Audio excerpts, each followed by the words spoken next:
Okay, thank you everybody for your patience with our Zoom difficulties. Hopefully anybody who wants to join is logging in or getting this on YouTube later. It is 5:05 and we're starting the meeting for the Silverton Housing Authority Board. And I'm going to turn it over to Ann. Oh, do you want to do roll call? Yeah, roll call, please, Melina. Trustee Halverson. Here. Trustee Gardner. Here. Trustee Schnittker. Here. Trustee Wakefield. Here. Trustee George is absent. Mayor Pro Tem Harper. Here. Mayor Cranker. Here. I'll turn it over to you, Ann. Hey, hello everyone. My name is Ann Chase. Welcome to the Silverton Housing Authority Board. I have a couple of things to go over today. One thing is like regular business, and then the rest, I just want to sort of get everyone up to speed on what projects we're working on currently. And yeah, consider this an intro to the Silverton Housing Authority. The first item on our agenda is the director's report. Notable things are that the Anvil multifamily development RFP closed on 4/16. Staff met today to review. And we will present a recommendation to the board in May. CHAFA, the Colorado Housing and Finance Authority, we were awarded a technical assistance grant, and they are going to help us create a conceptual plan for the Zanoni property, which is adjacent to Anvil, and that project kicks off tomorrow. Grant updates, we'll go there quickly. Yeah, awarded the CHAFA technical assistance for the Zanoni, under contract for the IAF More Housing Now grant. And that is to fund the site engineering plans for the boxcar apartments. And then we were awarded an additional 17 grand from the Department of Local Affairs for the local planning capacity grant, funding my position, which is really awesome. They decided to tag on some more money to our grant award, which is super exciting. New business, alongside a team, I attended the Community Builders Building Better Places training, and we'll go over the strategic plan that we generated through that process here in a little bit. And then I will be attending the Plata Regional Housing Alliance conference on 4/30. And then I just got back last week from the Colorado Mountain Housing Conference in Mount Princeton, which is very fun and insightful, and I met a lot of people. No new grant applications are in process. And we'll go over which ones are in the horizon. You have a lot already going. Yeah. I'm going to share my screen and prepared a little presentation.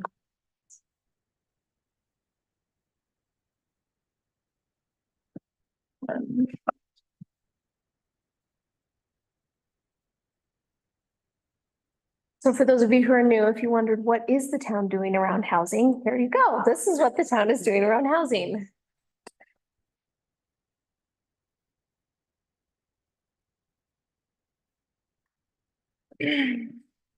Okay. So we do have 4 major projects in the works, and we'll run through those today.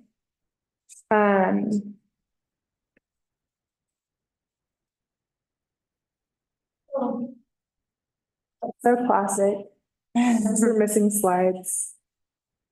We have them in our pack. I know where it is. I just want our Zoomers to be able to see it. Good idea.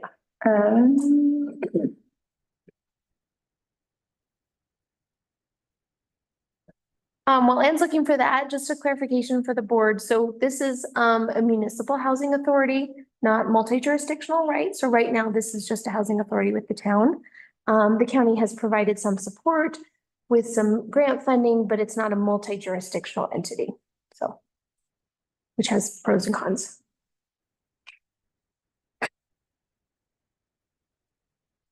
Almost there.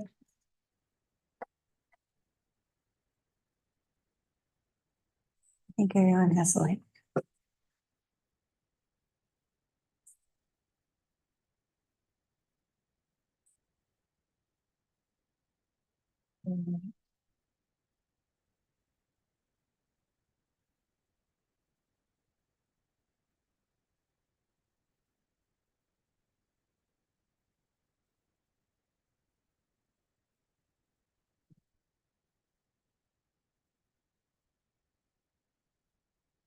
Found it. It's coming up. These are great slides, Anne, so Thank this you. wait is worth it. And it's good for it to be on the YouTube. That's, Yeah. yep.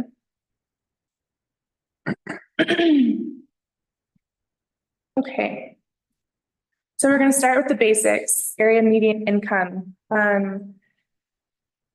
This is defined as the midpoint of a specific area, usually a county incomes distribution, and is calculated on an annual basis by federal government.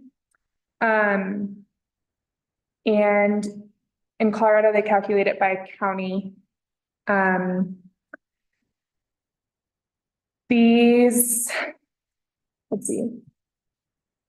There's different, as you can see, there's different levels of income brackets. So we have affordable housing for very low income, middle income, and market rate housing is considered more than 120% AMI. In Colorado, though, the average price difference between what someone could afford is average $500,000 difference of what they can actually afford in their income bracket, which I'll explain in further detail. It's kind of confusing, but Colorado is facing a major housing shortage, and this is felt like throughout the state. And each little municipality has its different challenges, and we'll go into that today as well. I think people often wonder how these numbers are calculated, and so I went ahead and included the link here. It's on the housing packet, but it uses the census every 5 years. It's like extremely mathematical, very standardized. And if people are wondering where these numbers come from, this is it.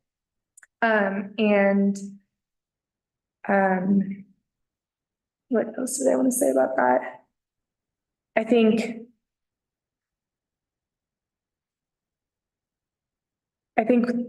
we just have to accept these numbers because this is the system that we're working within. The 2023 numbers and the 2024 numbers, each income bracket increased by around like $7,000 or 8%, which is like unprecedented. That never happens. It usually is like 2 or 3%. So everyone's kind of like unsure why that happened. But we saw a major increase in specific limits. And the increase of those limits would mean that people in slightly higher income, more people could qualify in different brackets. Yes. Yeah. Mhm. Yeah. So what this actually looks like for San Juan County is here. So the Colorado Housing and Finance Authority takes the numbers that Federal Division of Housing and Urban Development releases sometime in the spring. They never really say when they're going to do it, and then it just comes out. But these are the numbers that we're working with. It's scalable for how many people are in your household. And when you look up what is the AMI, area median income of Silverton or San Juan County, it's going to give you the number that's at 100% AMI for 4 people. So 94,200 is like the average number for the county. And you kind of mentioned this, I think what's really important is we hear from constituents and talk to different people is, you know, what I hear often, or you'll see on Facebook, or you'll see posts, or I follow lots of housing newsletters and articles is like, well, what does affordable really mean? And I think the important point to communicate is that much of what the town is doing relies on grants, relies on what we're going to talk about here. And those grants are very restrictive in the qualification requirements. And so it's not Ann making this up. It's not the county making it up. It's not the town making it up. These are set limits that we don't have any control over.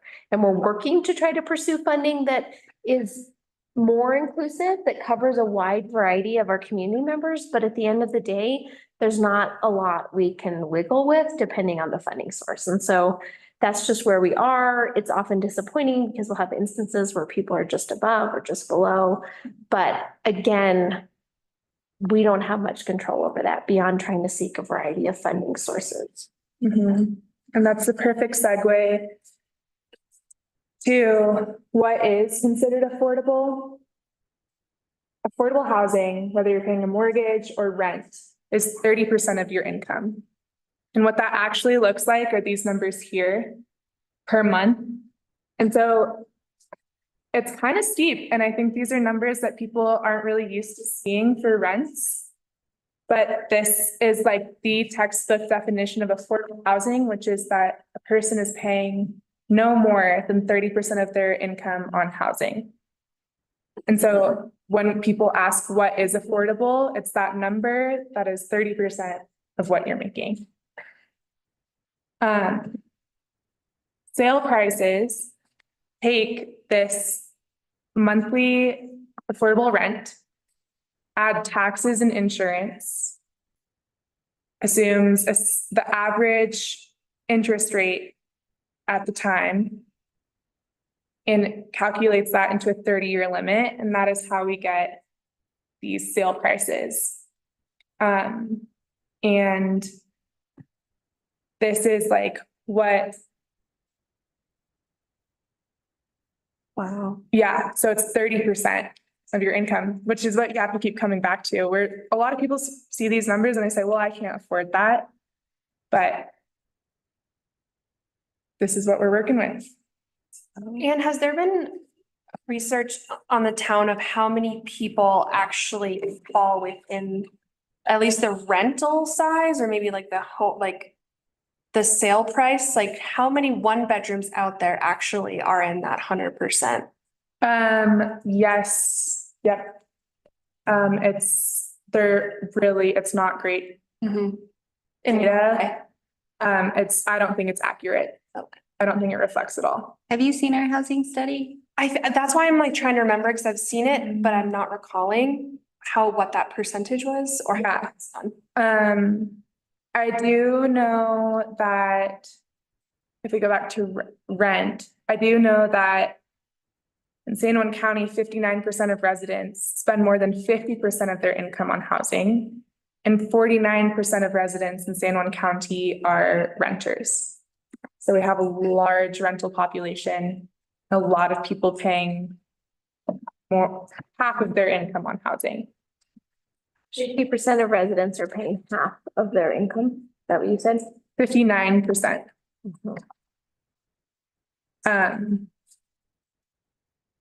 Yeah. So how this all ties in, how AMI ties into their projects, we're going to break it up even more, but these are sort of the numbers that we're looking at. So Anvil as a neighborhood, the market rate lots, there are a designated number of market rate lots, and then the rest of the housing has to fall into different AMI limits. The maximum is 125%. With the caveat that gap funding, which we'll get into, usually is only up to 120%. So boxcar apartments are also in Anvil. San Juan Development is in Anvil, and the grant that they secured for those homes is 100% AMI and below. And then Zanoni is below 140%. So we have a little bit more wiggle room there, which is really exciting. So where do these restrictions come from? So there's like really strict specific numbers and limits imposed on these homes and who occupies them. And that comes from gap funding. And it's usually, gap funding is usually a grant, usually from the state. It can be a loan, but it subsidizes the cost of construction down to those affordable sale prices that we were looking at earlier. And the difference is considered gap funding. And when someone's investing in these properties, they want them to be like serving specific residents, and they want to see it remain affordable, because that is a like significant amount of money to be subsidizing these homes. And Because so, if we don't have those covenants or deed restrictions, and we get like a homeowner gets that gap funding from the state, and then in a few years, it's not deed restricted anymore, right? That's been kind of a huge subsidy or windfall to an individual. And so finding ways to kind of keep that deed restricted so that it keeps it affordable. mhm.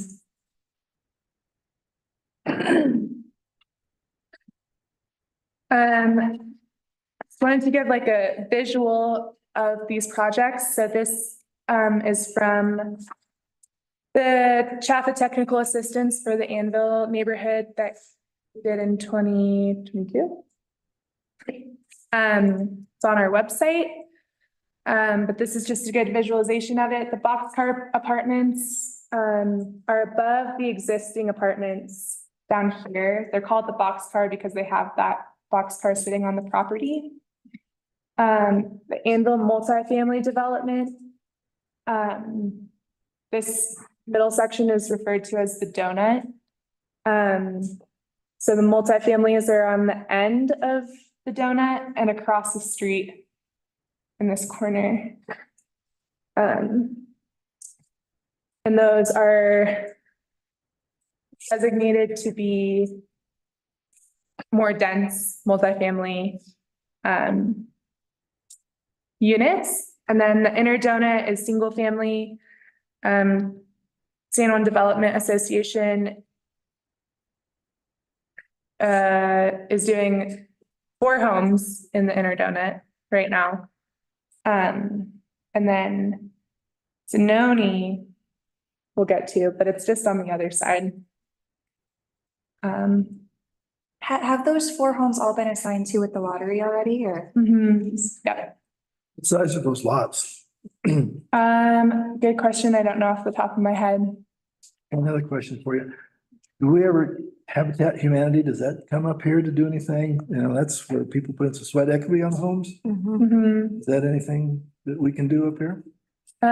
Potentially, I'm not super familiar with them. And I kind of wonder if they have to be within a county. But I don't know. I'll look into it.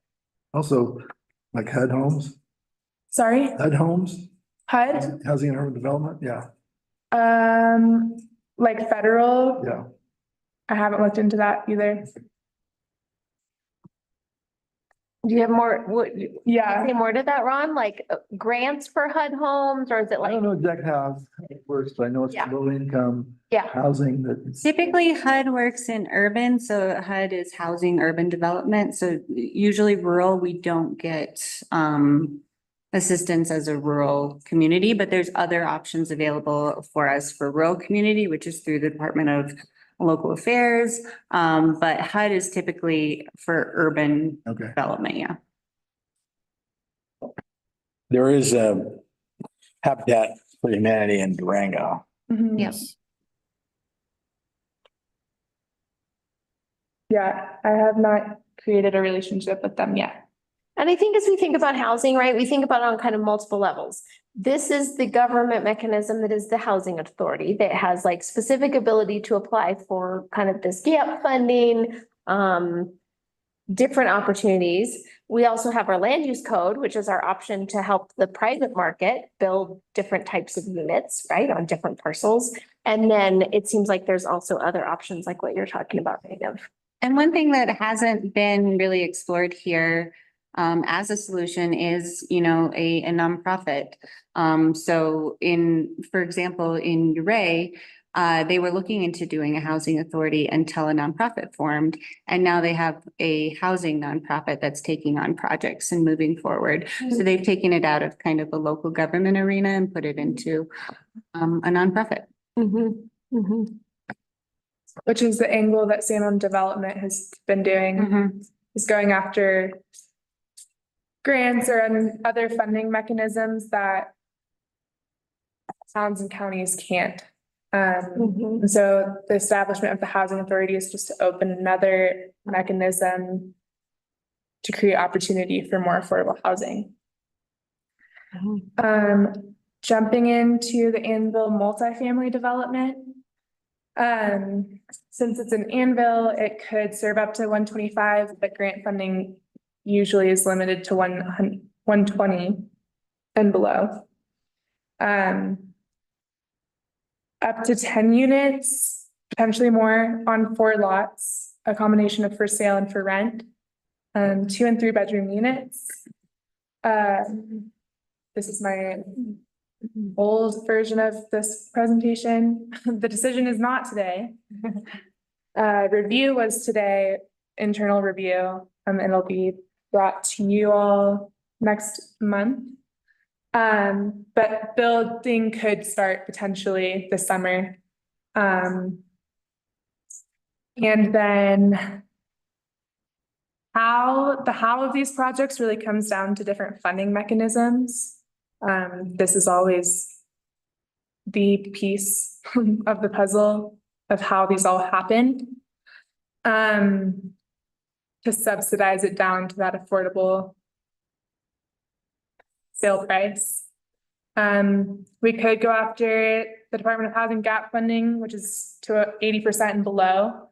But we only had 3 applicants for the Salem Development Association lottery that was serving 100% and below. And so I'm wary of going after more funding for 80% homes if we filled that need. But it's still in the picture because this specific grant is always open on a rolling basis, and it will be thanks to Proposition 123. Transformational Housing Loan Fund offers a 1% construction loan, which is really helpful to get these construction costs down. This would have to be for this development because this fund is expected to be depleted by the end of the summer. So that would be something like where the housing authority would take on the construction loan and then issue a contract with a contractor. Or the contractor would get The one. but it would be through a partnership. Yeah, but because that 1% is so low, it brings the overall building costs down.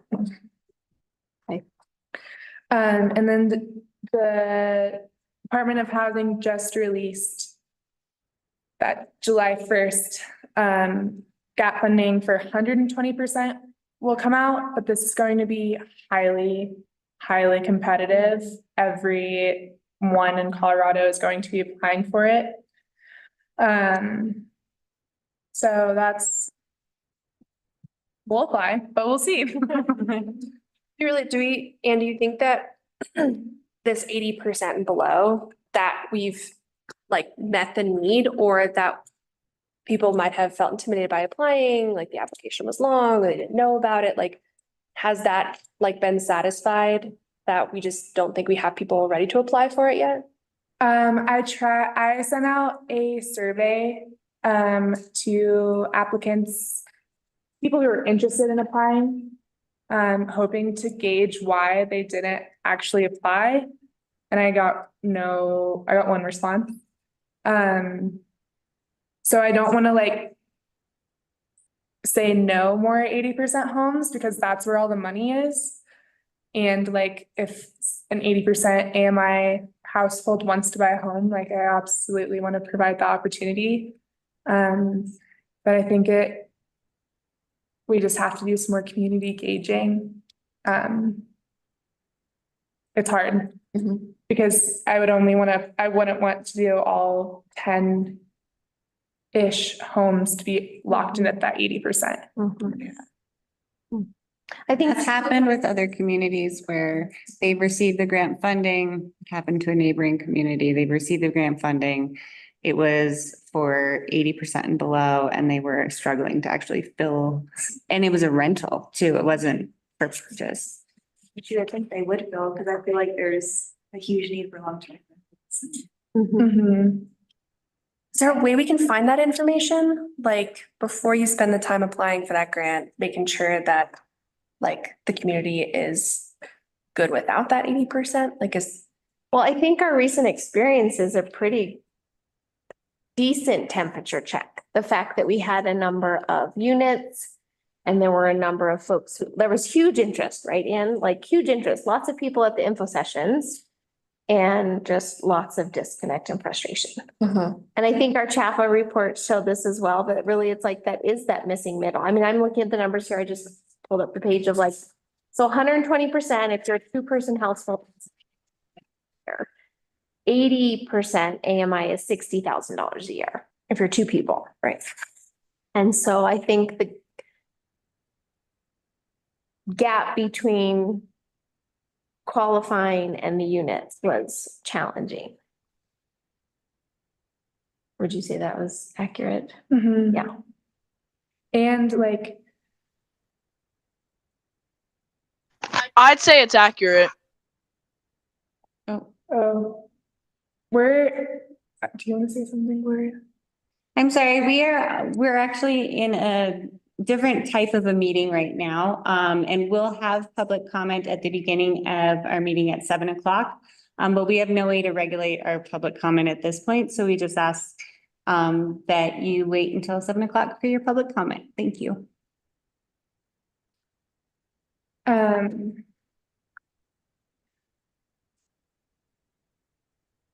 Yeah, I don't know. And I don't know how to get that information, honestly, if I sent out a survey. So the goal, we'll get into this later, but this is, for the record, this is a brand new organization. We started in October. This was the first ever housing lottery that was ever run, was by San Juan Development Association in December. And so I understand that housing is a crisis and a need for everyone here. But we need to keep suck my fucking balls, bitch. Kill yourself. I genuinely progress. You're Thanks. a nigger. Don't mute me, bitch. You're a nigger. All right, we're being. I'll murder you. Family. Mute your screen. Oh my God. Yeah. I'll touch you. That's what happened when Zoom takes away your webinar privilege. Ben,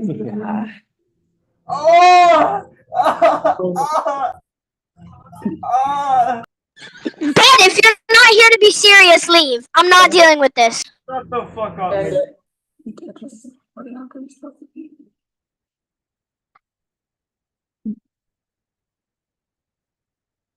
Is there a way that we can lock it? And only have people tune in on YouTube? Yeah. Oh, can we kick out Lucy? Hi, Lucy. Okay, we're live. It is being live streamed though. It is being live streamed, but we clearly can't have it unlocked if people are gonna get in. Okay, we're gonna enable the waiting room and then you can stream. Oh, stream it? That's cool. That works. I'll text Luke. First time that's ever. Thanks, Barry. Moderate. Wow. Qualifications. Yeah. Yep, it's hard. And I think for folks that are interested, there are a lot of hoops to jump through to buy a house, whether you're trying to get one of these qualifying homes or not. And there are barriers there. There's lots of resources that Ann has provided. I mean, yes, it's onerous and there are a lot of resources to help you through the process. So it's kind of both things happening. And I'll get into that later about our communications plan. But I will be releasing like webinars on how to prepare for the lottery, how to prepare for homeownership.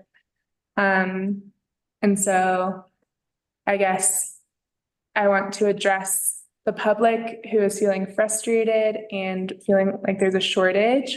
Like we're getting there. We're catching our breath. Actually, we're not catching our breath, but we're getting there. I think maybe one day, I started doing a lot, but like, if your association would be able to do a first-time homebuyer course or like, kind of navigate that for first-time homebuyers with the different grants available and, cause like I went to like a homespun course in Durango and it was super like informative and everything, and maybe just like a strictly informative class for first-time homebuyers. Cause sometimes we don't really know what's out there and the resources. Yeah. And I know you guys. And we didn't require it for the San Juan Development Association, though I wish we had. My class, I don't think me as a resource should not be extended as teaching first-time home ownership when we have Homes Fund that provides this opportunity. But I am happy to educate people on our program and how it works. And point them in the direction of the Absolutely. resources available. And we have contacted them before to come up here and like have a course. They did. Yeah, and they came up right before we did our lottery. And then there's also the option, there's some online options as well. But it is really beneficial to be in person. Yeah, but yeah, a lot of this is like directing people to the right resources because there are so many.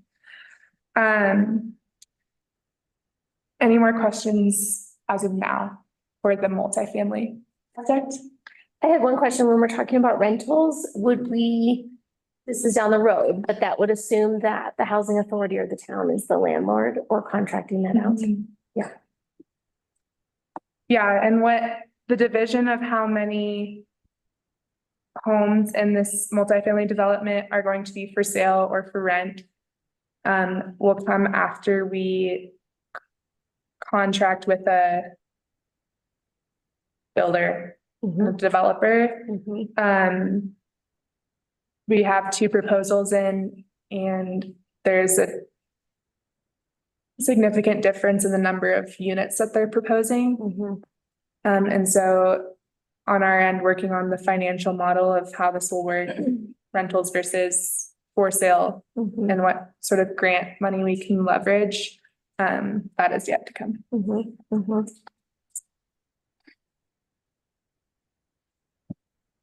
The boxcar apartments, they will serve 100% AMI and below. And be strictly a rental. Strictly rentals. It's gonna be an affordable rental apartment complex. This means that it's very similar. I don't know if it'll look similar, but it's similar to the existing apartments that are managed by the county, where you will have to have your income checked in order to qualify to get into these homes, these apartments for rent. Do they get checked yearly or like monthly or? It depends Actually, it's okay. on the lease term. So yeah.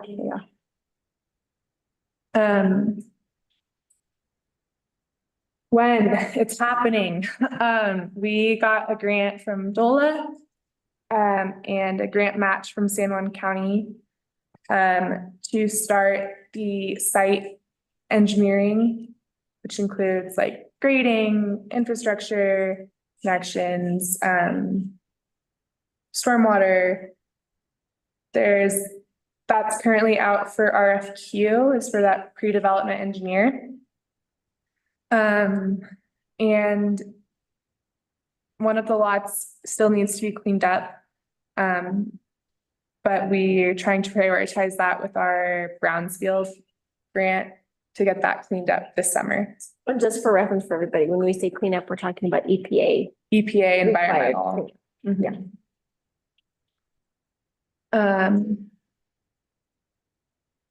Again, sort of one that I should have put on there actually was Proposition 123 has a new equity program in which tenants would actually build equity through renting through these apartments. That just launched and I have to get all trained up on that.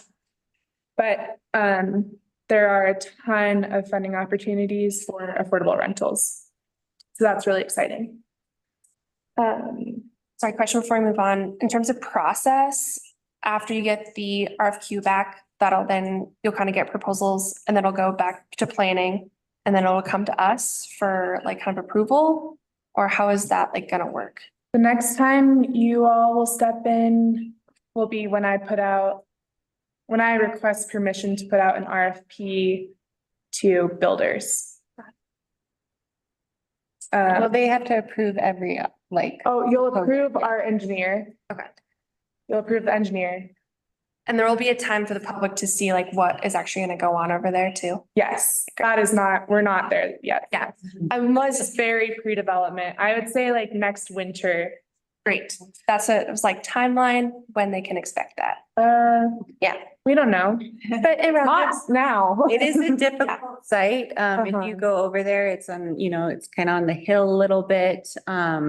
It hasn't really been graded at all, so that's why we need the engineering plans first. And we're hoping that they can work with our Brownsfield contractors to kind of come up with a site plan that would really work there as well as work for the cleanup, so.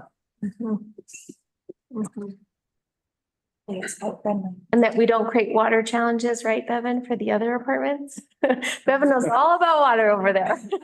Just please pay attention to the water, please. You got a lap pool. You didn't know you got that with the deal. Basement lap pool? Yeah. Which is why we want to do the engineering plans for this stormwater before we even start. Other questions at these before we move on? I just have a comment. I like that the boxcar is still on the little rendering here. I think. Yeah. Oh, it's not going anywhere. Yeah. It's a storage unit for the apartment.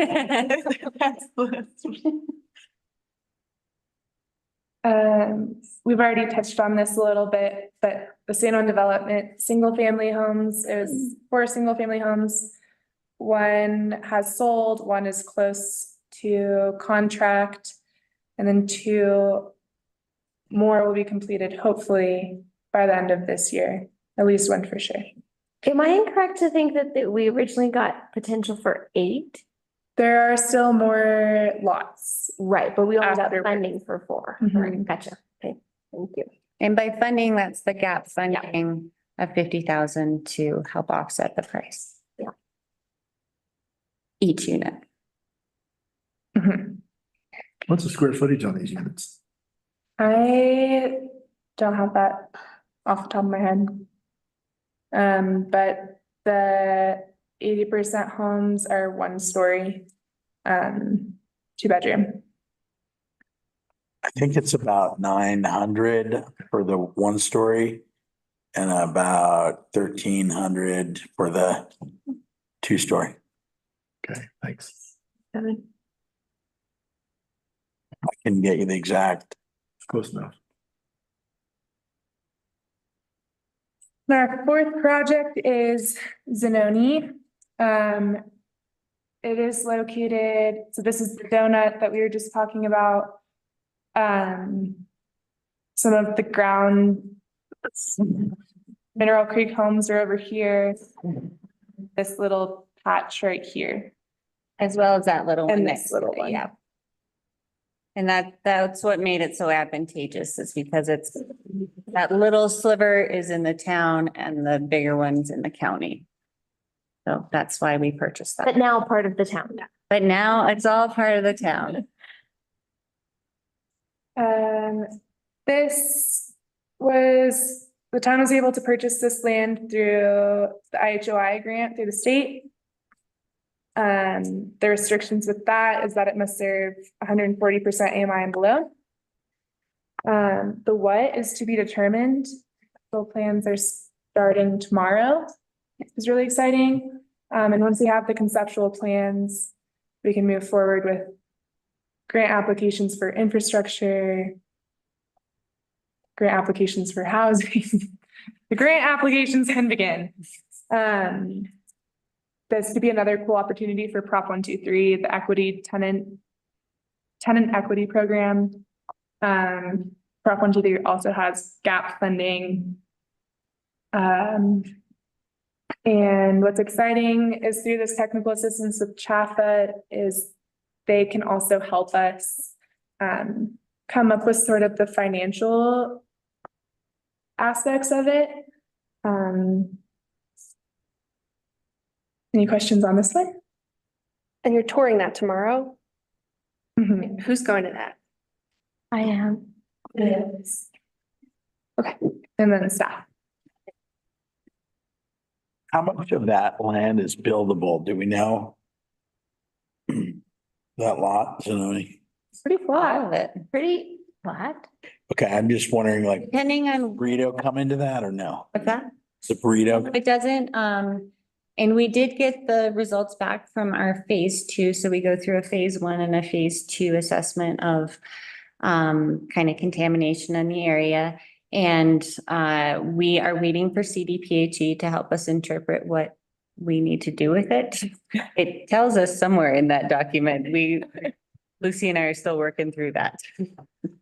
So potentially room for a burrito, but we'll see what they say. I know with Mineral Creek Homes, it was very minimal amount of contamination. They basically told them that if they took off the top layer and sprinkled it back on, it would probably be okay. But they went the extra step and just took off that top layer, but I'm kind of anticipating the same, but it is closer to the original smelting site, so we'll have to see. Okay. And if you're wondering why we're talking about donuts and burritos, the burrito is kind of that big berm that was the kind of solution over there when it was the cleanup. Yeah.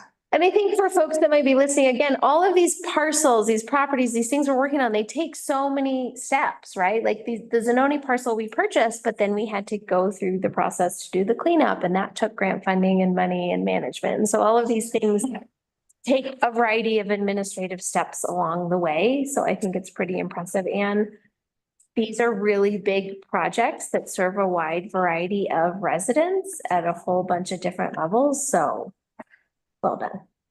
And we are taking pretty much as many noodles as we can and throwing them at the wall. It's not donuts? It's not burritos? We got noodles now. And none of those food groups go together, but All right, you know we're hungry, right?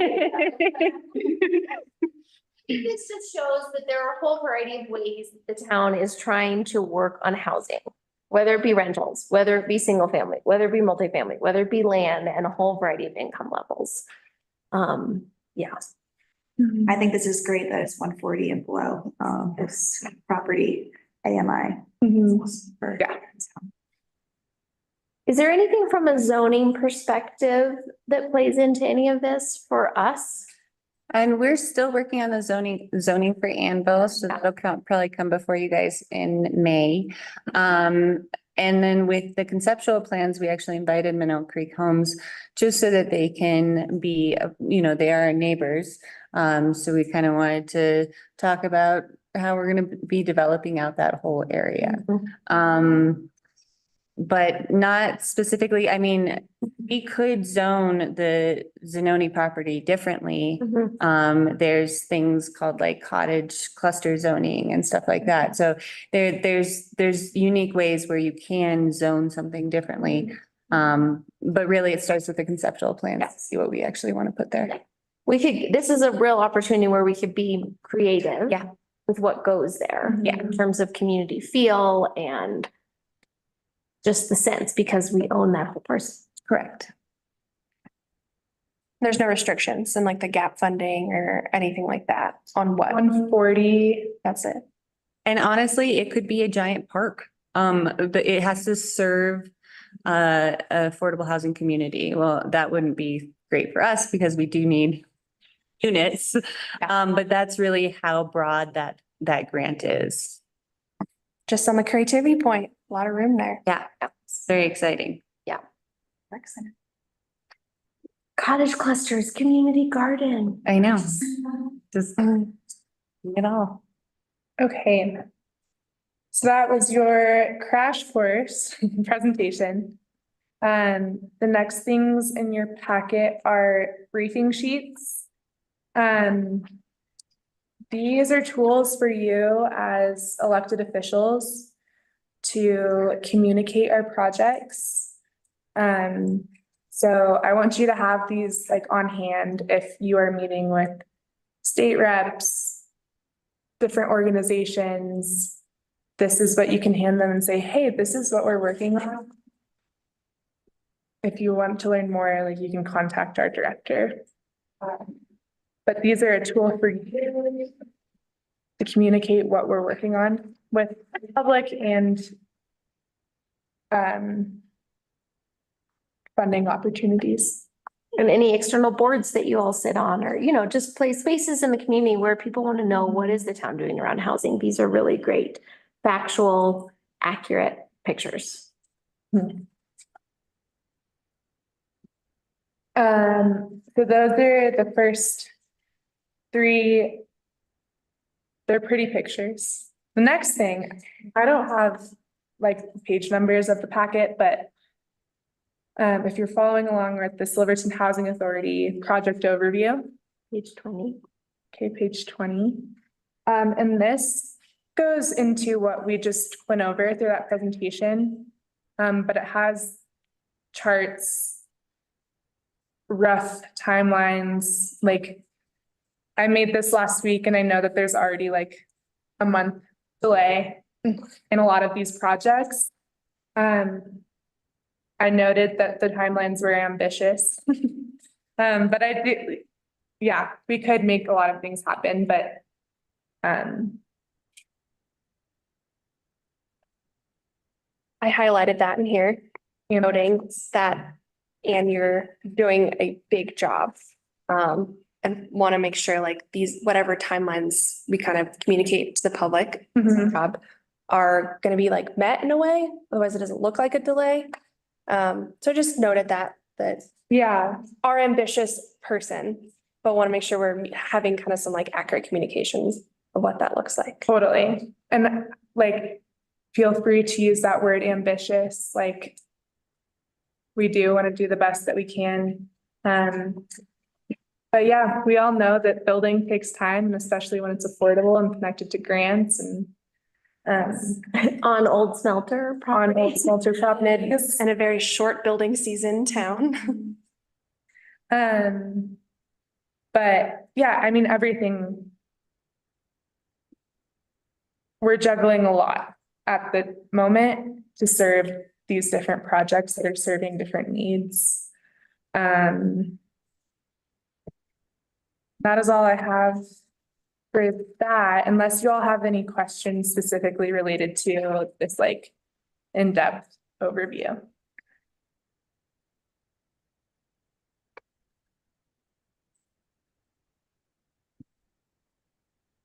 I just had something to just keep on the back of our mind is that, I mean, this is amazing, and this is so many different pieces.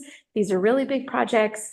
I think you have a pretty clear priority list. So as we think about future things, like not necessarily adding to what you've already prioritized, because we've got a pretty great example of things that are in the pipeline. My one concern is if and when these projects actually get shovels in the ground.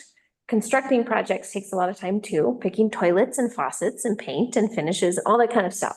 And so just paying attention to your capacity to pursue grants, manage the funding, manage application process, manage applicants, and like project manage construction projects, because all those take a lot.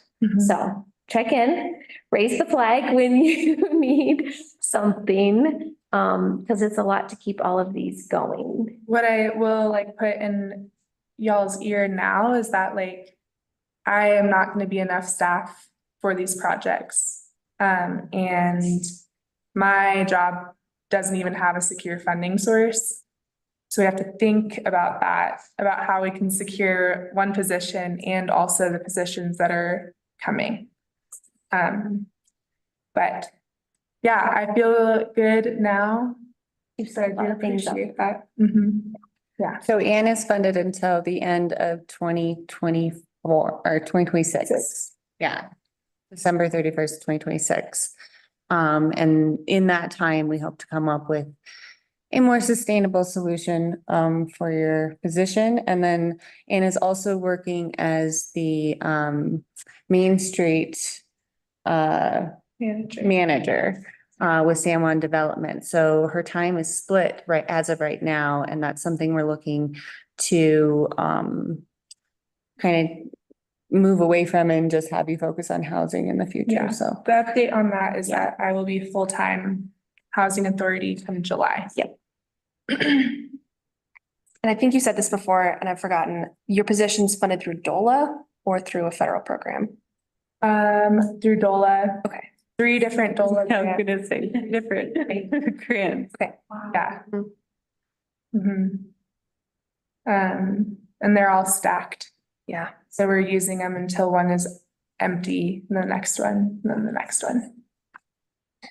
Good plan, better for reporting.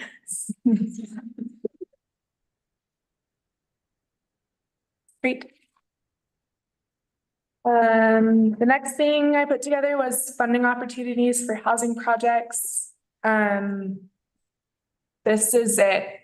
It's kind of limited, to be honest, even though there's more money than the state has ever had for housing.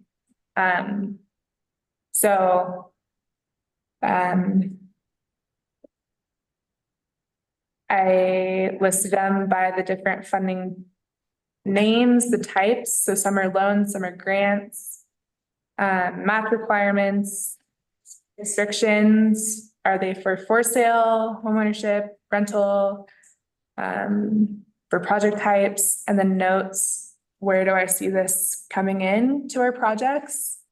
Yeah, like a lot of creativity on staff's end on how to piece them together and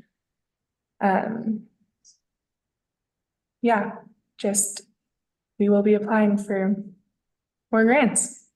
But this is just so that you know what we're looking at and what we're working with when people say, oh, there's grant money out there. Really it's state money. And are you all familiar with Proposition 123 that went through? So in November 2022, Colorado voters passed Proposition 123. It authorized the state to retain money from existing state tax revenue. So like the Tabor restriction typically gives it back. And this is to support affordable housing investments. Each community was asked to either opt in or opt out of Proposition 123. We, of course, opted in, and what that means is we committed to building a certain amount or providing a certain amount of affordable units per year. I think ours is 3 per year for the next 3 years, and that gives us more eligibility for the funds. So that's just kind of a quick synopsis of Prop 123. It's pretty clunky right now because the state had to figure out how to divide it.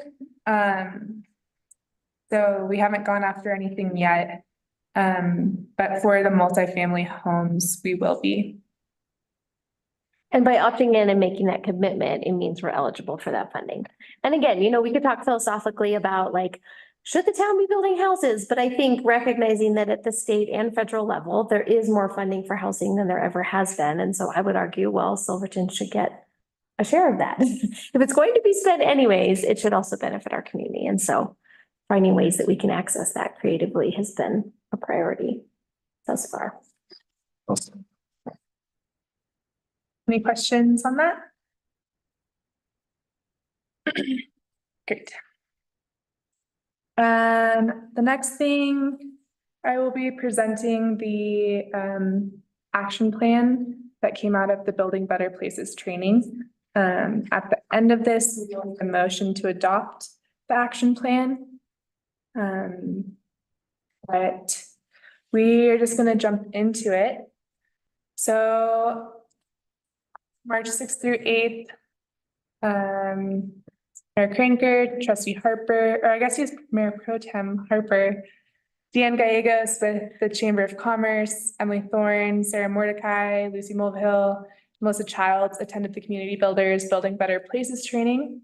And this training, I think there were 5 different communities of different rural communities that are facing different challenges. A lot of them are focused on like economic challenges, and then the Silverton Housing Authority was there to create a plan, directions. Again, we were established in October, so we're brand new. My position is new. I started in August. So this is a really wonderful opportunity to work with community builders who did our master plan. And get a team together of different levels of expertise and community input into how are we going to make this Silverton Housing Authority a sustainable organization. And so our goals, this is on, there's the cute group picture, table of contents, and then after the table of contents. The goal of this training was to provide short and long-term goals and direction towards laying the foundation for a strategic plan to address affordable housing needs in Silverton, develop a shared mission and goals to guide the housing authority, identify opportunities for better coordination and collaboration, explore funding opportunities, and consider ways to build capacity and sustainability. And the team members, we'll get into this, but part of the capacity building is having a housing authority steering committee. It's more of a working group than this board, while we build more capacity into the board. And I do want to define why we need a housing authority, just real quick.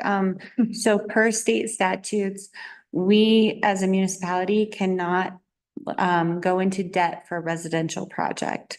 And so if we wanted to take out a loan to fund a construction project, we cannot do that as a municipality. So the way around that is to form a housing authority so that you can take out debt. Housing authorities are to do that. Now there's single jurisdictional housing authority, which is what we are. We're one jurisdiction with a housing authority. And then there's multi-jurisdictional housing authorities. And the multi-jurisdictional housing authority would be like a town, county, or several towns and several counties together. They have a multi-jurisdictional, it has a lot more tools in their toolbox to be able to facilitate affordable housing and get funding. So one of those tools would be leveraging a mill levy, basically, or, you know, increasing taxes. They can, they have a host of things that they could do as a multi-jurisdictional. That's obviously our goal here.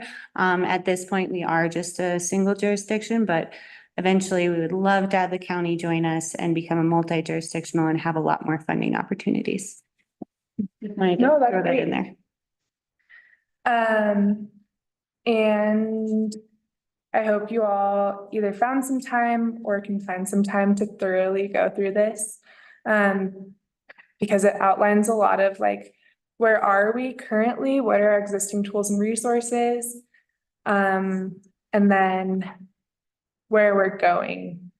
The main 4 priorities are planning and policy for housing in Silverton.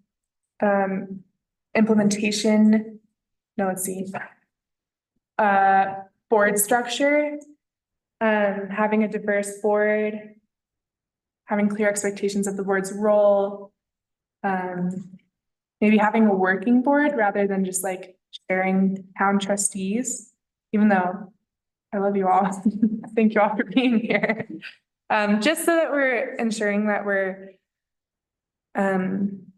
it's not just town steering the ship, but also we have community buy-in and input and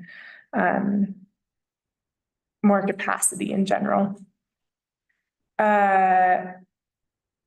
Okay, so planning and policy, board structure, funding, both for the housing authority, so staff, and then also for projects. And what are our opportunities there? And the fourth one is communications and messaging.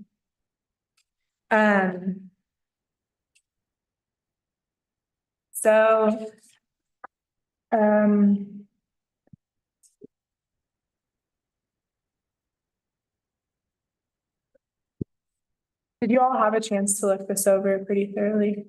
It's okay if not. But what I really want to hit on here is that communications and messaging is a really important strategy.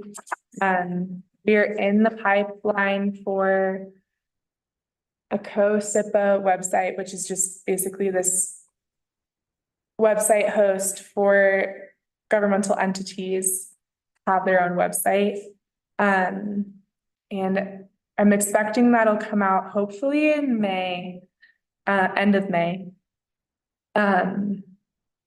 But really want to have like clear communications of what are the projects, how do you qualify, who do you talk to, what are the resources that are available to you, and yeah, just really step it up on our communications front. And then the big ones for funding. There's another technical assistance grant coming up through the Division of Housing through the state.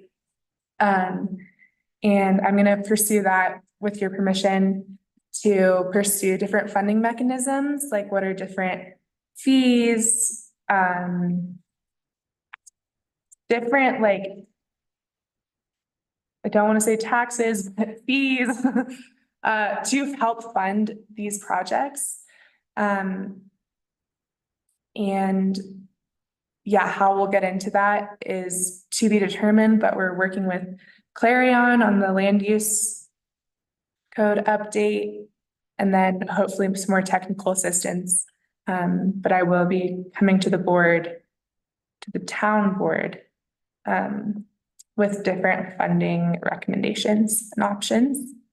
Can I add to that a little bit from the meeting? I think where this discussion kind of came out of is like, what we heard earlier was actual grants that the town is pursuing or this housing authority is pursuing to build units, right? But I think all along, as we've talked about our code rewrite and our land use and just the policies we have as the town board as well, there's an idea of like, how do we incentivize the market or our community to build the kinds of things we want to see built and not build the kinds of things we don't want to see built? And so what are the tools that we can use to try to, again, help incentivize smaller units, ADUs, for sale, deed restricted? Because like, we'll only get so far if it's the town building structures, right? 8 units at a time, 3 units at a time. But we also can't expect a private developer to build at a loss, right? No one's going to build a $500,000 unit and sell it for 200,000 and take a loss at it. So what are the different policies we can use to subsidize in different ways, to create market incentives to build certain types of things or market disincentives to not build certain types of things? So that's kind of what Anne's referring to. And we'll have some more details about that. But instead of just pursuing funding for the town to build projects, also looking at what other policy tools do we have as a town board when we're thinking about this. Yeah, well said. Yeah, both to incentivize building in general of housing, and then to fund these projects also can be an incentive. Does anyone have any comments the questions on this action plan. I just think the communication piece is really important, and I appreciate hearing that, you know, despite all of the uncertainty in the process, it seems like there's a level of confidence that we're, you know, pursuing the right things, and I think that's not always obviously communicated because there is so much uncertainty, and I think that's kind of our task, is to continue communicating that this is moving in the right direction, even though there's not a timeline that says this is the day that this specific project will be done at this cost for these individuals. And uncertainty is not necessarily avoidable, like it's just part of the process. So I appreciate hearing that you know which direction to head in, even if there's a lot of question marks remaining unresolved. Yeah. I mean, I'm curious from the new board members, right? You've come on with one perspective. You've now gotten a very in-depth overview of what the town is working on. Are there ways that you think that we could communicate better or kind of close the loop, or things that you're bringing from your experience that you think could come to bear here for how we help people know what the housing authority is doing, what Ann's doing, what projects are happening? And just continue to move into this direction. I mean, I've noticed on Facebook, you guys have like a newsletter now, and I've been seeing a lot more communication online about opportunities for not just housing, but like small businesses as well. So I think you're moving in a great direction, and I really appreciate all the hard work that you guys are putting into this. I don't know, maybe just in the future, more community workshops, maybe Kendall Mountain events, more things like that, which I'm sure you're, you know, working towards as well. But yeah, you guys are doing an amazing job. Thank you. I think Amy nailed it. Do the internet. That's, everybody reads that except me. And and have some meetings at Kendall and just keep people up to date on what's going on. I don't know whose idea it was to add the community champions. Brilliant. I feel like people learn best peer to peer, really. So I think it's almost like just encouraging our community, like, and the people we know and talk to regularly, to talk to like other people about it too. But that was very smart. Well, and just, you know, whether you want to use this tip or not, but something I've done is in my note taking on my phone, like I've made little bullet points to myself about housing. Like, what are we thinking? What are we working on? It's not all the full thing that Ann has, but when I talk to people in the community, when I go to the Chamber of Commerce meeting, when you're going out, like have a little note so you know the facts, you know, these are the 4 projects we're working on. You don't have to have all the details. You can refer people to Ann and Gloria, but at least just having something where, because we get lost in our packets often, I think, but having something where we all can be the champions and the people that speak the fact to what's actually being done. I'll carry your printouts around and just pass. Briefing sheets, Tim. On strategy number 3, improve board structure. I mean, is that something that we can kind of start thinking about soon? It seems like this is one of an actual item for this group of people. Potentially, I think we need to move to multi-jurisdictional soon, very soon, probably. And this is probably more for Gloria to weigh in, but like moving away from the municipality, what does that look like? Yeah, I think now for you all to think about like who should be on that board and what do you think that looks like? But yeah, Gloria and I mean, we've briefly talked about it, but yeah, do you have anything to add? Like it's under the town now, which is great and important because that's also where we get a lot of funding and structure. And like street cred with the state and grants and that sort of thing. Yeah. I don't have much to say on that now, except for that it wasn't number one on our priority list of these different strategies. Trying to get our feet under us first, but yeah. Is that helpful? Yeah, I just think I would encourage in the conversation about communications as like, I think, I know I'm just a renter with no kids, but there are a lot of renters with kids. And so having that perspective on something like a steering committee that would be able to broaden the scope would probably answer like an earlier question I had about does the 80% AMI, like have we filled a need there? Or are we just, can we like move forward? And I think those questions might be answered in a like broader, more diverse group. I guess I have a question too.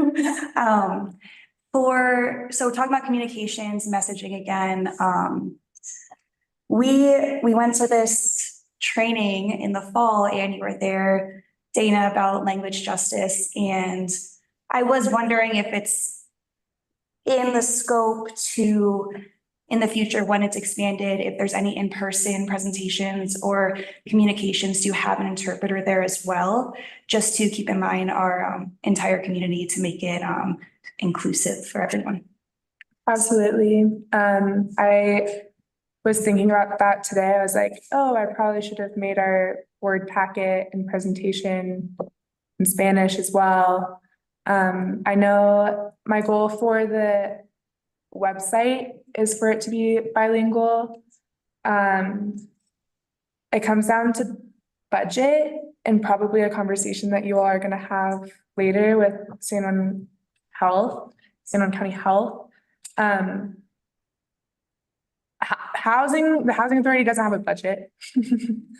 And so that's honestly on the town and health, but we want in and we want to support how best we can. Everything really, it's something. Yeah, but yeah, I think about that a lot. And our website and communications will be bilingual.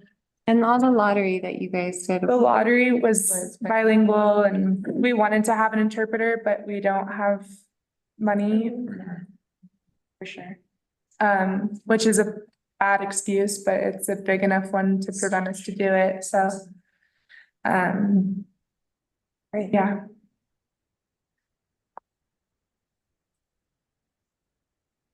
Dana, you went to this? Mhm. Did you feel like, Jim. oh yeah, and Jim. How do you, We're a fun group, very fun group to spend a week with. it does actually look fun. I guess, does this like represent everything that you all talked about? Like, do you feel good about this strategy based out of that week?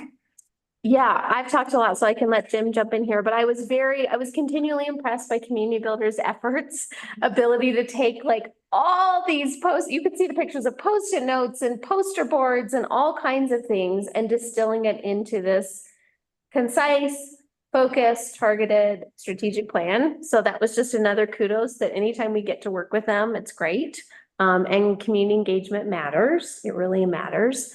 I think this is really key. I think what stood out to all of us there was the funding piece, right? Like we hadn't gotten word that Anne's position was going to continue to be funded. So when we're sitting there, we're like, this is all amazing work and it ends in October or whatever it was. And so I think that's really encouraging. I also think that what will be key for us moving to multi-jurisdictional is kind of sustainable funding ideas, because that was one of the county's concerns is like, this is all great, but one, how do we find the person? Oh, we found a person. And then two, how do we fund that sustainably? I think this reflects a great deal of the work that we did. And I think it's a great example of how we can really make progress and how a plan can help focus us and keep us focused. But I'll let Jim feel free to add any more from our fun time. No, thank you so much. I agree. Clark, JJ, and the folks at Community Builders put together an incredible several days. And what I will add, and most importantly, is Anne spearheading this. We've got the gold star. And I don't want to change that. I don't want to mess with that. I think she's doing a terrific job. And I know that we all might have questions or might want to second guess, but I don't think right now is the time because we are in the infancy. And I think for her and what she has asked for from us is just support, 110% support. And I, for one, I believe in her and I believe in the process, and Lucy as well, gold star. We really, we're blessed. I think too, the benefit of the training was it created some of those champions, right? To have someone who, you know, we just had a variety of people. It was like all women and Jim. Thank you, Jim, for tolerating us. But, you know, we had a realtor, we had Dan with the chamber and with businesses, we had Sarah with the preschool and also as a homeowner looking to like build, myself, Jim, we just had these whole variety of perspectives. Emily Thorne, just really great perspectives. So I think that was helpful. And again, those folks got really in the weeds and then are now champions. And so when we talk about steering committee on here, I think the reason why that was helpful to Anne was because it really was a group that we could bounce around ideas and kind of brainstorm what are some options that doesn't always get to happen in this formal forum, for better or for worse. And if we move to multi-jurisdictional with the county, again, those meetings tend to be just a bit formal. And so having kind of the steering committee that Anne could call in and say, hey, can we have an hour meeting and talk about X? It was very nimble and a resource. Helpful. I would like to add one more thing, and it kind of goes into what each and every person brought to the event. Yeah, I was the only dude there. I had a lot of fun. It was great. But having worked with the U.S. Department of Agriculture in the past, having worked with housing and urban development, both here in South Florida and in rural North Carolina. USDA, they work with Housing and Urban Development, HUD, and the USDA, they are the arm of HUD for rural communities. So when you look at grants, when you look at donations and getting true boots on the ground, that all is going to go through your Department of Agriculture. So HUD is a part of that, and this is all on a federal level. So having everyone at the table from all different backgrounds really did help in the conversations that we had. Just throwing that in there. Yeah, I think one thing that I'll add is that I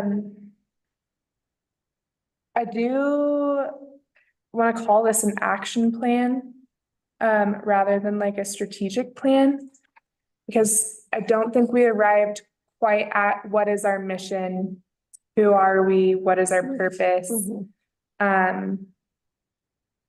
I mean, we all know that it's to increase housing opportunities for residents.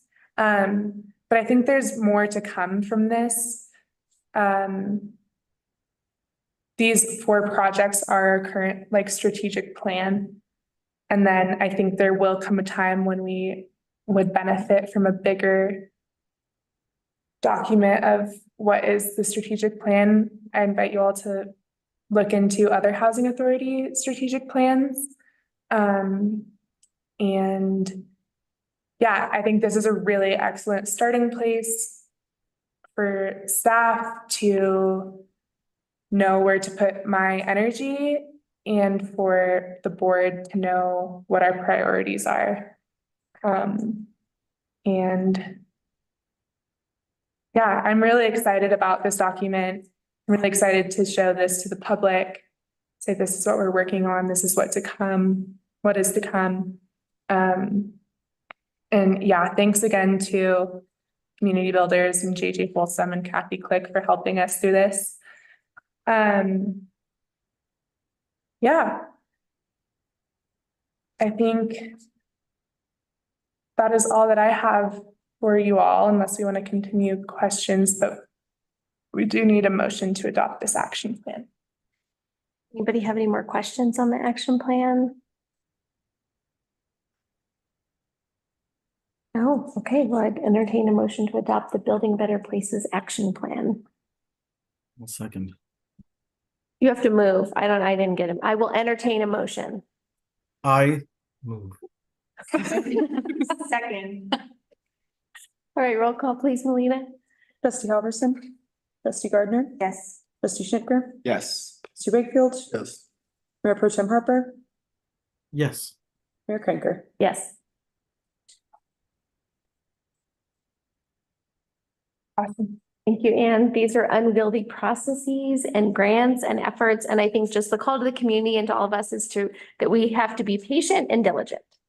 And so both at the same time, there's a ton of diligence that's gone into this. And like Carl said, it feels like a crisis. It feels people have a lot of angst around where they will live and if they can stay and where they're moving. And we are working on it. So I think, as Sally Barney used to say, town government moves at a glacial speed, but join the ride. Yeah. Anything else that this board can do for you or help for feedback? I always welcome feedback. I always welcome questions. Community can come to me. I'm really excited about all these projects. And the good is coming, and I do want to help people now. But I think I would like to. I just want there to be a more positive narrative around housing and affordable housing in Silverton. I think so often it's always like, well, what is affordable? Or what is like affordable to who? I'm like, well, if you look at it, we like sold a house for $200,000. Like that's pretty darn affordable. And so like, I understand that housing is so hard to come by here, and I really empathize with that.